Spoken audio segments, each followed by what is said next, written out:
Aqui estamos mais uma vez para continuarmos a leitura do livro Obsessão e Suas Máscaras, da doutora e pesquisadora Marlene Nobre. Amor, sublime amor. Os estudos de Spitz, referentes à criança institucionalizada, demonstram que o ser humano vai a óbito se é coisificado, tratado como um objeto por outro ser humano que maquinalmente estende-lhe mãos gélidas e braços rígidos, fixando os olhos alhures, indiferente ao apelo angustiado do semelhante indefeso.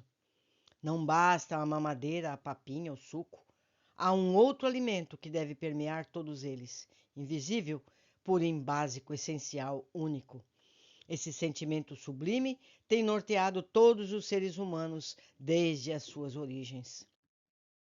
Como ressalta André Luiz, o princípio divino aportou na Terra, emanando da esfera espiritual, trazendo em seu mecanismo o arquétipo a que se destina. Isso está no livro Evolução em Dois Mundos. Esse arquétipo é a sede do amor infinito de Deus, que nos impulsiona para a frente, para o alto, para a luz. Amor que somente encontraremos quando recolhermos a divina presença na ânfora do próprio coração, totalmente iluminado pela bondade incondicional.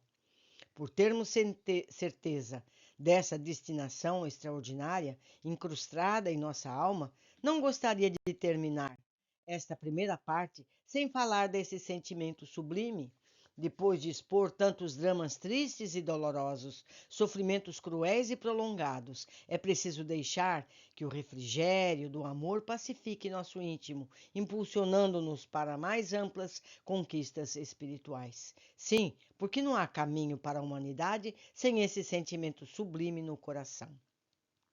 A alma em si apenas se nutre de amor. Quanto mais nos elevarmos no plano evolutivo da criação, mais extensamente reconheceremos essa verdade, afirmou a senhora Laura, espírito, no caro autor desta série, Nosso Lar. Falando do amor como alimento das almas, ressaltou: o homem encarnado saberá, mais tarde, que a conversação amiga, o gesto afeituoso, a bondade recíproca, a confiança mútua, a luz da compreensão, o interesse fraternal, patrimônios que se derivam naturalmente do amor profundo, constituem sólidos alimentos para a vida em si. Isso está no livro Nosso Lar. Ao término, no livro Entre a Terra e o Céu, parece que acompanhamos um filme com final feliz. Odila, modificada pelos conselhos amorosos de Clara, deixou de ser a obsessora insensível para trabalhar intensamente pela felicidade da família, amparando o ex-marido e a segunda esposa, sua substituta no comando do lar, continuando a difícil tarefa de anjo da guarda na vida dos filhos. Evelina, noiva de Júlio e Leonardo, encaminhados a Mário e Zulmira, Mário e Antonina, comungando de doce amizade após atravessarem grandes tormentas, enfim a calmaria, como o final do livro estivesse sendo embalado pelo último movimento da Sinfonia Pastoral, de número 6, de Beethoven. Diante do período de bonança, o ministro Clarencio exclamou: o amor é assim, uma força que transforma o destino. Isso está no livro Entre a Terra e o Céu. Diante da alegria de todos, o médico desencarnado perguntou ao ministro se a história daquelas almas terminaria assim, com um casamento risonho, à moda de um filme bem acabado. Clarencio estampou um sorriso, sua velha sabedoria, e falou: não, André, a história não acabou. O que passou foi a crise que nos ofereceu motivo para tantas lições. Nossos amigos, pelo esforço admirável com que se dedicaram ao reajuste, dispõem agora de alguns anos de paz relativa, nos quais poderão replantar o campo do destino. Entretanto, mais tarde, voltarão aqui a dor e a prova, a enfermidade e a morte, conferindo o aproveitamento de cada um. É a luta aperfeiçoando a vida, até que a nossa vida se harmonize, sem luta, com os desígnios do Senhor. Isso está no livro Entre a Terra e o Céu. Quanta beleza nessas expressões! Até que obedeçamos irrestritamente às leis divinas, há ciclos de dor e lágrimas, sofrimento e desespero. Por isso é preciso prosseguir, sem esmorecimentos, seja quais forem as provações. Ah, sim, o amor também está presente na missão de Félix. Márcia Nogueira, desequilibrada, infeliz, calculista, encontrou na manhã de domingo, em uma das praias do Rio de Janeiro, os olhos meigos de seu neto a fitá-la docemente. Não resistiu, sentiu-se abalada interiormente, nas fibras mais íntimas do ser, e exclamou: "Oh Deus, que estranha e linda criança!" Era Félix, que voltava aos seus braços para tornar sua velhice menos amarga, banhada de uma nova claridade, de uma mais larga abertura para a luz imenecível do Cristo. Ernesto e Evelina dedicam-se com todas as suas forças para o encaminhamento de seus familiares, como fruto desse trabalho. Desidério, pai de Evelina, reencarna programando para reencontrar Elisa, a ex-senhora Ernesto Fantini, com quem mais tarde tem compromisso de matrimônio. Caio, ex-esposo de Evelina, prossegue o casamento com Vera Celina, filha de Fantini, e se prepara para receber Túlio, o desafato, como filho. Quem poderá medir a força colocada por Deus nos prodígios do amor? Perguntou André Luiz. Finalmente livres, Evelina e Ernesto casam-se no mundo espiritual, abençoado por todos os amigos da vida maior. Aulus, o abnegado benfeitor, assinalou: o verdadeiro amor é a sublimação em marcha, através da renúncia. Quem não puder ceder a favor da alegria da criatura amada, sem dúvida saberá querer com entusiasmo e carinho, mas não saberá coroar-se com a glória do amor puro. Depois da morte, habitualmente aprendemos no sacrifício dos próprios sonhos a ciência de amar, não segundo nossos desejos, mas de conformidade com a lei do Senhor. Mães obrigadas a entregar os filhinhos a provas que se necessitariam, pais que se veem compelidos a renovar projetos de proteção à família, esposas constrangidas a entregar os maridos a outras almas irmãs, esposos que são impelidos a aceitar a colaboração de segundas núpcias no lar de que foram desalojados. Tudo isso encontramos na vizinhança da terra. A morte é a intimação ao entendimento fraternal. Isso está no livro Nos Domínios da Mediunidade.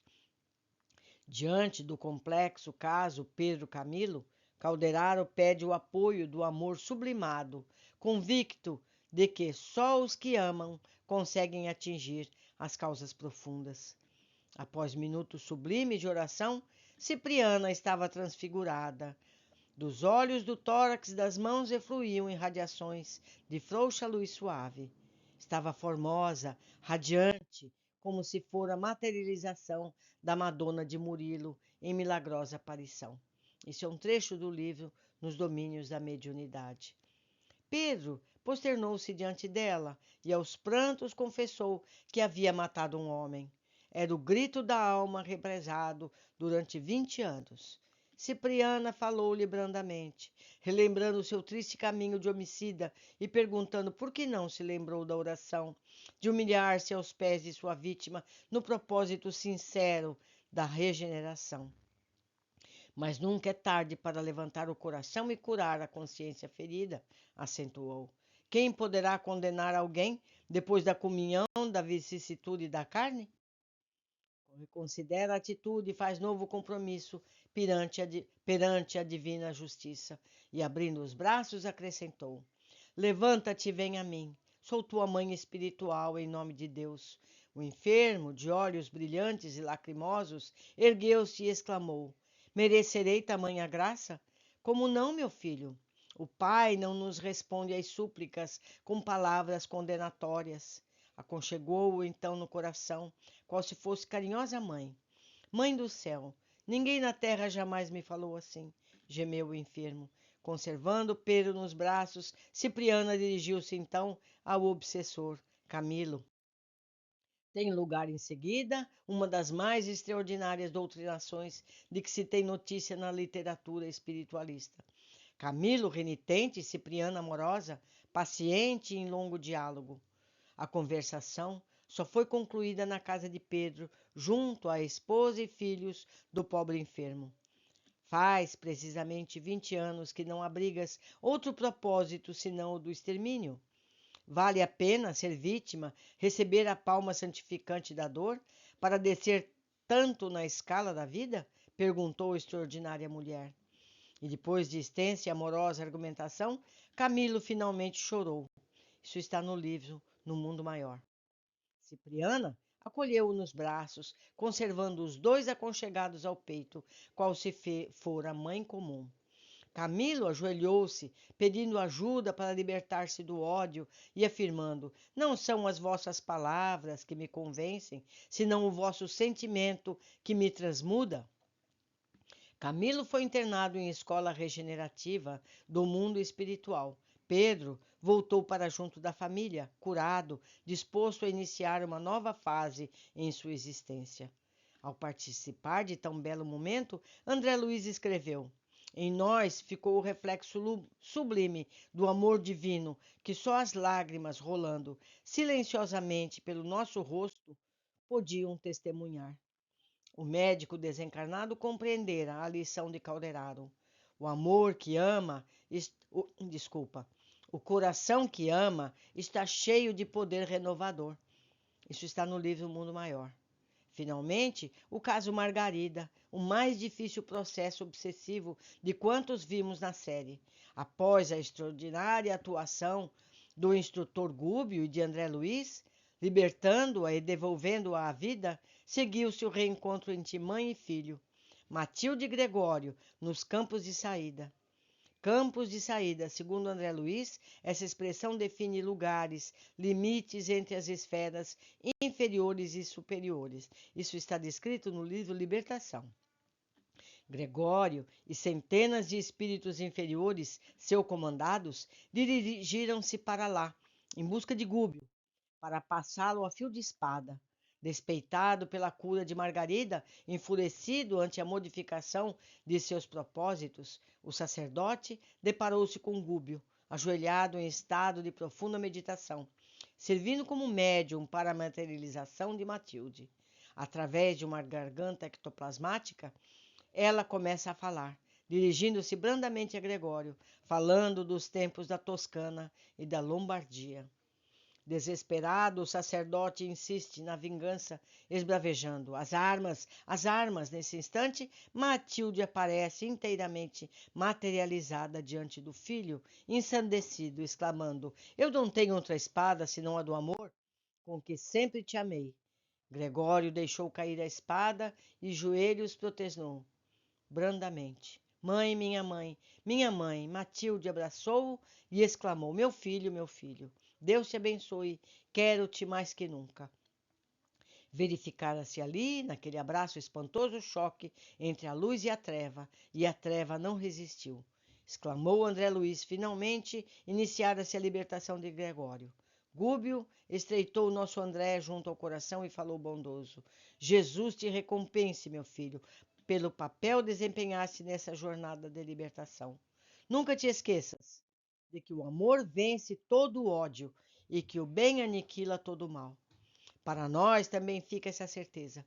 Por mais negra e tormentosa seja a paisagem da vida humana, a alvorada surgirá, luminosa e radiante nos céus, como um sorriso de Deus a todas as criaturas. Meus amigos que me acompanham nesse estudo, eu recomendo vivamente a leitura de toda a série André Luiz, porque ali aprendemos todos esses detalhes, todos esses ensinamentos que Marlene Nobre nos traz aqui. Mas vamos lê-lo passo a passo, não como um simples romance, vamos ponderar cada parágrafo. Eu tenho esses livros aqui para vocês, lido e comentado passo a passo. É uma alegria ter podido fazer essa tarefa. Um abraço, aguardo vocês no próximo capítulo.